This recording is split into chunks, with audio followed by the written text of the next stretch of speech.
you in the mood for a freebie? I know I am, and I thought you would be. Here's just a little card trick video of a card trick. 4 aces for the selection flung in. It's pretty good, and it's free, so you can't really complain, can you? Okay, it's a bit of a card trick here. Any card is selected. It's a completely free choice. It doesn't matter what it is, and the card is shown, and you as the performer don't get to see this card. Okay, and that card is placed back into the centre of the pack. Now my job as a magician and expert card handler is to find your card. I'm going to find it by actually cutting directly to it using touch alone. If you watch carefully, I'm going to do this just by feel. I think if I cut right about here, get ready to applaud. Your card, the 2 of clubs. That's not it. Okay, I actually cut to it right here. I led you up the garden path there. It's actually the 5 of diamonds. No, that's not it either. I don't suppose it was the 8 of spades, was it? Okay. I failed in my job as a magician. I don't want to leave you feeling that all card tricks are rubbish, all dejected, so the next magician you meet, you don't want to see him. So how about instead of finding your card, I do this, and I actually produce the 4 aces. How would that be? Does that make things, does that make you feel any better? I hope so, So there we are, 4 aces. And yeah, I mean, it's a shame I didn't find your card, but at least I found the aces. And what was the card, incidentally? And if I snap my fingers here, spread like this, we do find 1 card reversed there in the centre of the pack, and that card is the selected card, the 5 of spades. Okay, here is the explanation for that trick. It's called missing the aces, and it is the first trick in this booklet here. It's called Fandango. This is part 1 in the series, although there are only 2 parts to date. The first trick in here is called missing the aces, and I think it's pretty useful. There's a slight setup, and here's how it starts. You have the 4 aces, and you have 1 face up, 1 face down, 1 face up, and 1 face down. So that's your setup on the top of the pack. Okay?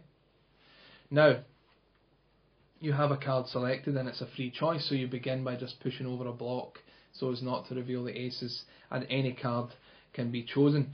You can have it signed if you like.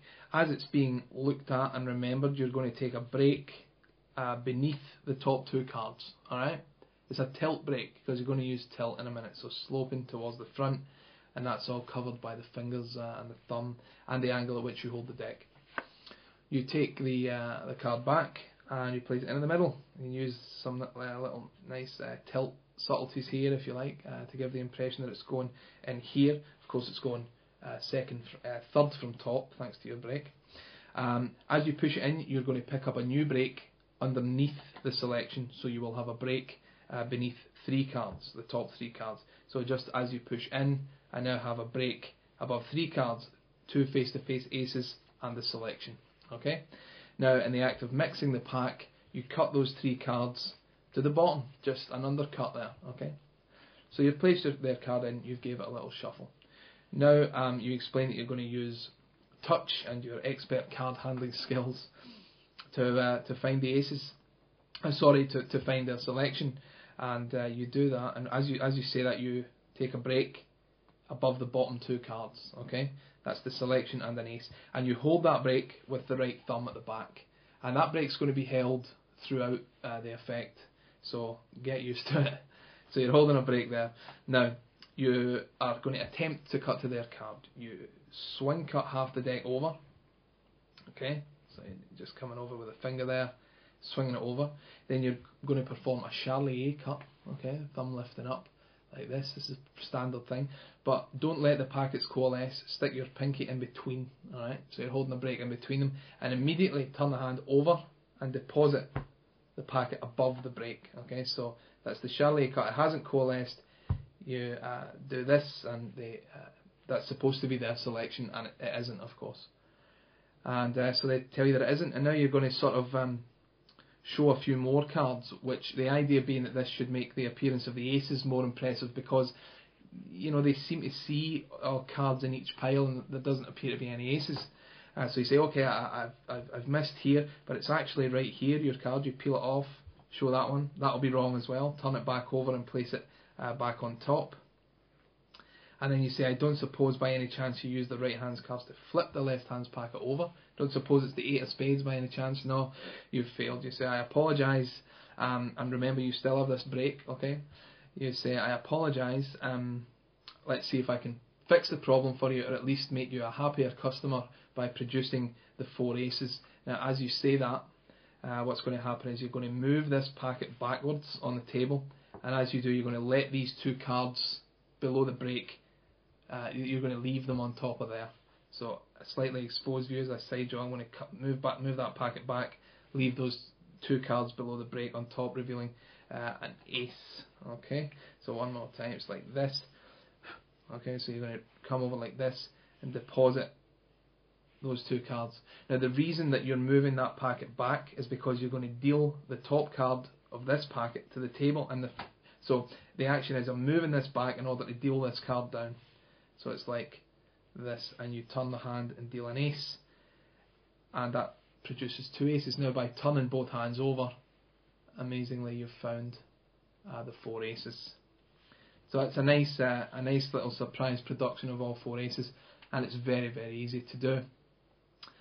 From here, what you do is you say, well, there you go, I found the aces, and you thumb this one off, and you thumb this one off, and this one here goes on top here. You turn the left hand's cards over and sort of spread them and scoop underneath this packet on the table, and this packet gets folded on top. So the aces just go back in the centre, you square up the deck, and you're done. But what you have actually done during the sequence there, and if you analyse it, you'll find out how that card gets there. It's no great mystery. But now all the cards are round the same way. You've actually reversed their selection in that procedure. So all that remains to do is ask for the name of the card, spread the deck in a wide ribbon, and of course there in the centre of the pack is the card that they selected, the 6 of diamonds. So you make good in the end, and it's a nice effect. It goes down well for lay people. As I mentioned in the booklet, it's not often that you can sort of successfully fuse tricks together, like a 4 ace production and a pick a card trick, but I've tried it on a few occasions. This is one of my better offerings, I think, in that regard. One more thing I should point out, I believe this 6 came from here. At the end of this trick, when you've done that, everybody should think it's over, but these 4 cards to the left of the 6 are actually the 4 aces, okay?